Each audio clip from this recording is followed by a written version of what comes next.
இந்த பழனி முருகனை மாத்திரம் ஆண்டி வேஷத்துலயும் பாப்பாங்க.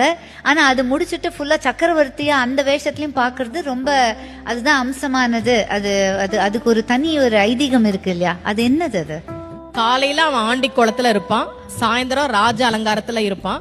காலையில நீங்க வாழ்க்கையில எதுவுமே இல்லாம அவன் முன்னாடி போய் நின்னாலும் அன்றைக்கு மாலைக்குள்ளேயே உங்கள் வாழ்க்கையில் அவன் ஒரு மிகப்பெரிய மாற்றத்தை நிகழ்த்தி காட்டுவான் அப்படின்றதா ராஜ அலங்காரம். இந்த பழனிய பத்தி சொல்லணும். தமிழ்நாட்டுல முதல்ல ஒரு கோவில்ல தங்கத்தேர் வந்ததுன்னா அது பழனியில தான். அதை உருவாக்கியவர் ஒரு தனி நபர்.